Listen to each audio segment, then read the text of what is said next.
Police allegedly barricade Emir Sanusi II's palace, restrict movement. Again, explosions rock Zamfara communities. Lassa fever kills 23 in Ebonyi, 48 cases confirmed. On the foreign scene, hundreds in Chad call for French forces to leave. Hello and welcome to Trust TV Update. My name is Hawa Gambo. Thank you for joining us. Tensions continue to build in Kano as policemen have allegedly barricaded the Emir of Kano, Muhammadu Sanusi II's palace, restricting him from attending a royal ceremony in Bichi local government area. The event was to feature the presentation of staff of office to a new district head of Bichi. According to sources in the Kano Emirate, heavily armed security personnel, including armored personnel carriers, barricade the entrance of the Emir's palace, restricting all movement. Efforts by the Kano State Governor Abba Yusuf to intervene also faced hurdles, as his delegation was reportedly denied entry into the palace. In the meantime, police have blocked the gates leading to Bichi Emir's palace ahead of the arrival of the newly appointed district head. The police also asked villagers and ward heads who had gathered to welcome the new royal father out of the palace. Chairman of Bichi Local Government Council, Hamza Maifata, has asked residents to remain peaceful and be law-abiding. The chairman announced a shift in the date of the gathering scheduled for Friday by the Kano Emirate. A statement signed by the local government information officer, Tasi Ujubadawano, said the area remained calm as people went about their normal business activities. And at least 2 explosive devices went off at separate locations in the Dansado district of Maru local government area of Zamfara state. Reports say the 2 explosions occurred on the road between Dansado and Malamawa and another on Malele Road, all in the Dansado district. A resident, Nuhu Babangida, was quoted as saying passengers in a canter truck going to the Dansado weekly market on Friday escaped death after the truck loaded with grains ignited the bomb. Babangida said the explosions on Malama and Malele roads went off simultaneously but recorded no casualties. This is the 3rd time an explosive device will be planted along Dansado Road within a week. 12 people were found dead Wednesday morning after an explosive blew off the bridge at Ertasha village. Borno State Governor Babagana Zulum has raised the alarm that Boko Haram and ISWAP fighters who attacked Chad have relocated to Borno State. He disclosed this during the first operational visit of the Chief of Army Staff to Maiduguri. Trust TV's Bitrus Kurutsi has more. At 5:30 p.m., the 24th Chief of Army Staff's jet landed on the Air Force Base for an operational tour in Borno State. The Borno State Government House was the first port of call.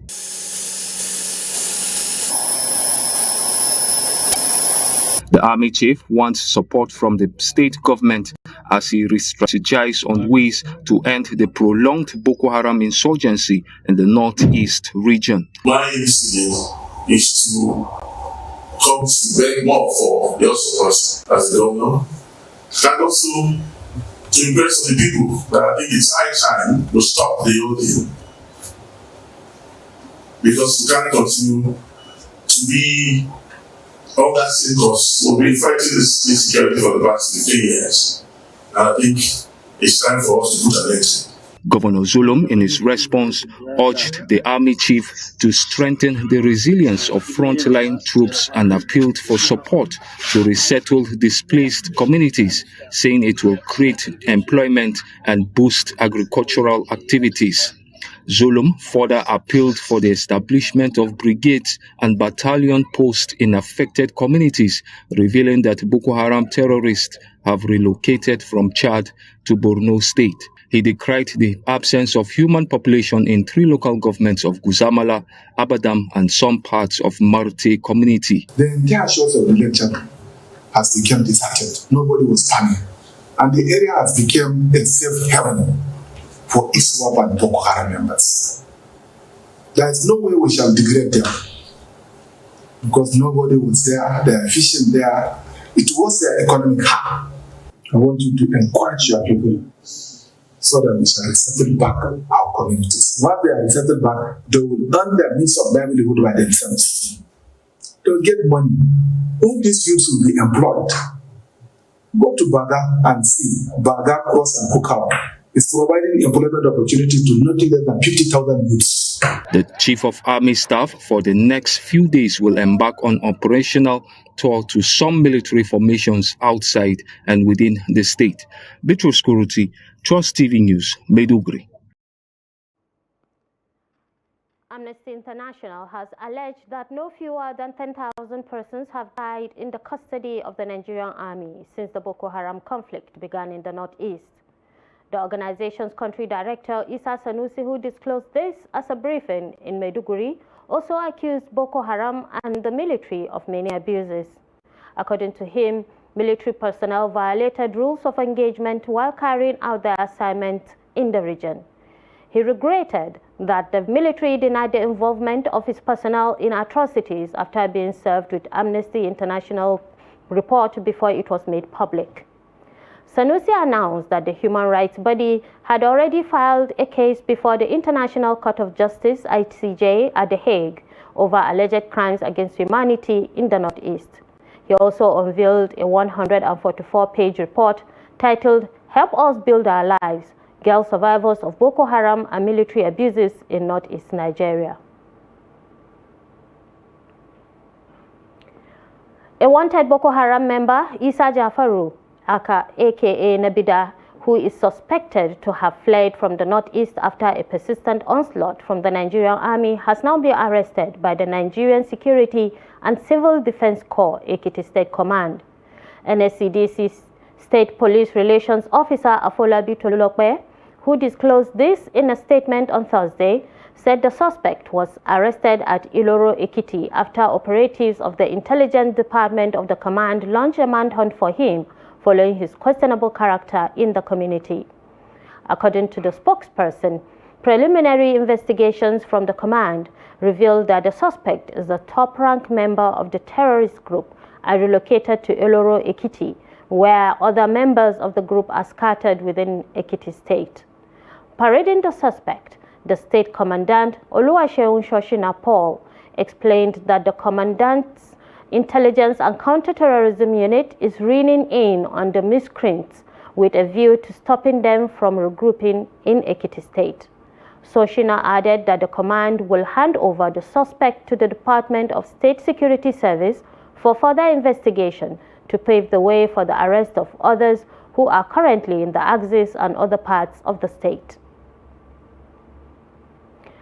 Operatives of the River State Police Command have neutralized the notorious leader of a cult group, Ikem Tangod, who is popularly known as General Two-Man, from Ogbologbo community in Ahuada, West Local Government Area of River State. The deceased was said to be a leader of the Greenlander cult group and responsible for a series of crimes in Ahuada East and Ahuada West Local Government areas. The report. The River State Commissioner of Police, Mustafa Bala, while parading his corpse before journalists in Port Harcourt, said he was killed during an intelligence-led operation which targeted the deceased while attempting to carry out another kidnapping. He said some of his gang members managed to escape with injuries, adding that efforts are underway to apprehend them. According to preliminary investigations, since the death of Tubaba, have been mounting technical intelligence on his gang members. Therefore, following this preliminary investigation, Ikem Tangod was responsible for serial heinous crimes within that area. And within the period of 2023-2024, the same suspect has committed series of violent crimes, which includes, but not limited to, the killing of a Bolt driver. Speaking on the security measures put in place ahead of Yuletide season and after, Bala emphasized that the command is committed to protecting lives and property and will continue working to dismantle criminal networks in the state. One of the efforts we put in place to proactively secure the state is confidence building patrol. We have initiated a convoy patrol throughout the night till after the new year to ensure that people sleep with their two eyes closed. This convoy patrol involving all the tactical teams we have in River State are going around 24/7 to all the nook and cranny, and they have been combing all the criminal hideouts, raiding the criminal dens, keep the criminal at bay, and ensure that people go home and sleep with their two eyes closed. The police boss also reacted to the allegation that police officers were preventing traders at the Oginiagba market land issues. If a matter is subsisting in court, that question can be channeled to the court to answer. There's a pending case in court between the disputants and claimants. It's claimant and disputant over that land, and whatever you see is as a result of court action. So if there's any aggrieved party, in that case, they should approach court for redress. Items recovered from the deceased includes 2 AK-47 rifles, 5 magazines and 22 rounds of live ammunition. The Police Service Commission on Friday announced the dismissal of 19 officers over what it described as gross misconduct against the extant rules and regulations of the establishment. The Commission, during its plenary presided over by its chairman, Hashim Arugungu, a retired Deputy Inspector General of Police, also reduced the rank of 19 other officers who were found culpable of varying degrees of offenses. The 19 senior police officers that were sacked comprised of 10 Assistant Superintendents of Police, 6 Deputy Superintendents of Police, 2 Chief Superintendents of Police, and 1 Superintendent of Police. Reports say their sack followed the recommendations of the commissioners in the commission after investigating different petitions against the said police officers. Announcing their sack in Abuja after the plenary, the spokesman of the commission, Ikechukwu Ani, also disclosed that 2 AIGs were also punished for refusal to carry out lawful instructions. He said one of the AIGs who refused to carry out lawful order was reprimanded, while the other senior officer was handed a letter of warning for negligence of duty. President Bola Tinubu has approved a salary increment for members of Nigeria's armed forces. The Minister of State for Defense, Bello Matawalle, disclosed this on Friday in a statement by the ministry's spokesperson, Henshaw Obuike. According to the statement, the government also approved the payment of 3-month salary arrears and released funds to clear outstanding pensions and entitlements owed retired military personnel. The minister confirmed that alerts for the 3-month salary increase have begun reaching military personnel, signaling a significant morale boost for the armed forces. He lauded Tinubu's unwavering commitment to both serving and retired members of the military, emphasizing that addressing pension arrears for retirees remains a priority.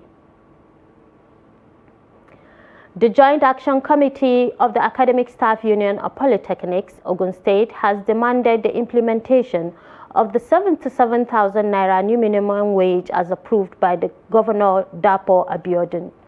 The union wondered why the polytechnic workers in the state have not been allowed to enjoy the new minimum wage 2 months after the government began its implementation for other civil servants in the state. ASUP has equally decried the obvious neglect and poor funding of polytechnic education in the state. The union condemned the unwillingness of the state government to increase the 5 million Naira monthly subvention the polytechnic in the state have been receiving for about 15 years, despite the vagaries of the economy, including the galloping inflation, among others. The zonal coordinator, ASUP Zone C, Nuruddin Masopa, which comprises the Southwest region, disclosed this during the briefing held on Thursday at Moshood Abiola Polytechnic, Abeokuta. Masopa said that it is constitutionally the duty of the proprietor of the polytechnics to ensure that these institutions are properly funded. This is the news update on Trust TV. Coming up after the break. Chaotic scenes at Imo Customary Court as police attempt arrest of suspect. More news when we return.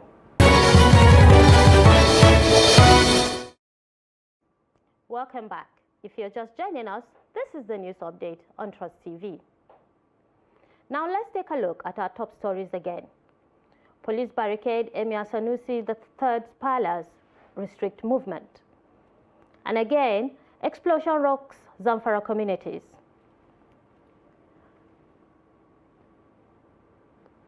Now moving to other stories. Ebonyi State government says the state has lost 23 persons to Lassa fever disease.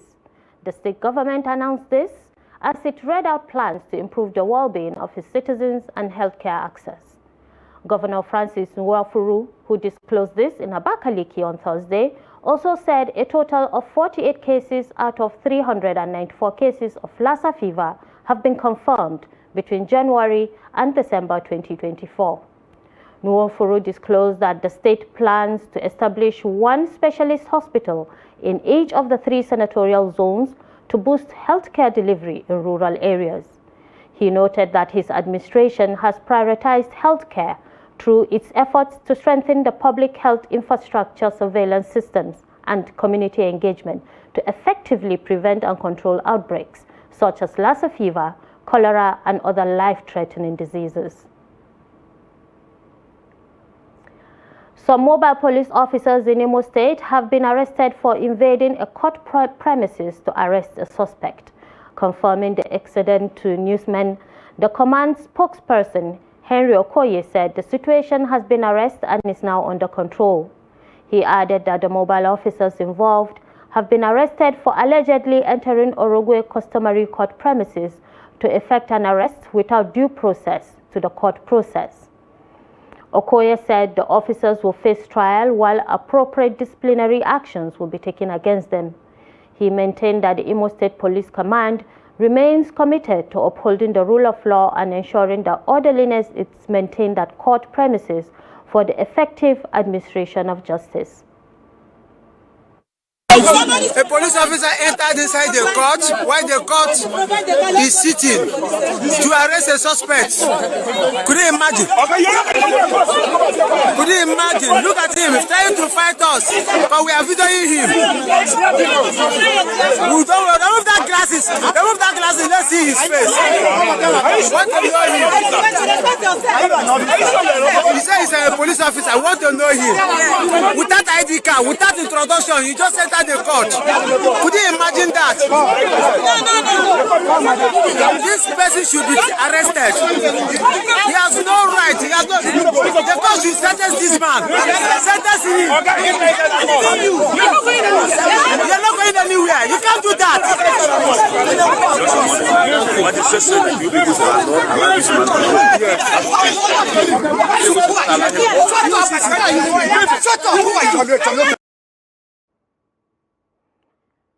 A fatal accident has claimed 5 lives, leaving 1 critically injured in Ibadan, the Oyo State capital.